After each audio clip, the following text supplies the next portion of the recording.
আপনাদের কিছু কিছু ফোনে দেখবেন আপনাদের ঘরের ভিতরে নেটওয়ার্ক থাকে না, কিন্তু বাইরে গেলে ঠিকই নেটওয়ার্ক থাকে। এই সমস্যার সমাধান করতে পারবেন আজকের এই ভিডিওটা দেখার মাধ্যমে।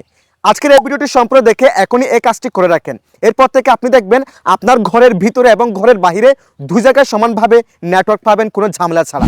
অবশ্যই আমার পেজটিকে ফলো করে রাখবেন, ভিডিওটি শেয়ার করে দিয়ে অন্যকে দেখার সুযোগ করে দিবেন। শুরুতেই আপনি আপনার ফোনের সেটিংসে যাবেন। সেটিংসে যাওয়ার পর একটা স্ক্রল করবেন, স্ক্রল করার পর এখান থেকে কানেকশনস এই অপশনে ক্লিক করবেন। আবার অনেকের ক্ষেত্রে মোবাইল নেটওয়ার্কস লেখা থাকতে পারে, ওই অপশনে ক্লিক করে দিবেন।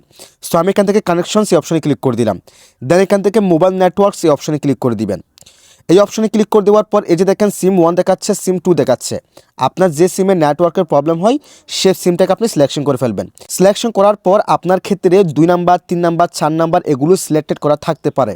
আপনি জাস্ট এখান থেকে LTE 3G 2G auto connect এটাকে সিলেক্টেড করে দিবেন, ঠিক আছে। দেন এখান থেকে নেটওয়ার্ক অপারেটরস এই অপশনে ক্লিক করে দিবেন এবং এখান থেকে সিলেক্ট অটোমেটিক্যালি এটাকে মাস্ট বি অন করে দিবেন। এরপর থেকে দেখবেন আপনার ফোনের নেটওয়ার্ক আপনার বাইরে যেরকম পাচ্ছেন ঘরের ভিতরে তেমনটা পাবেন।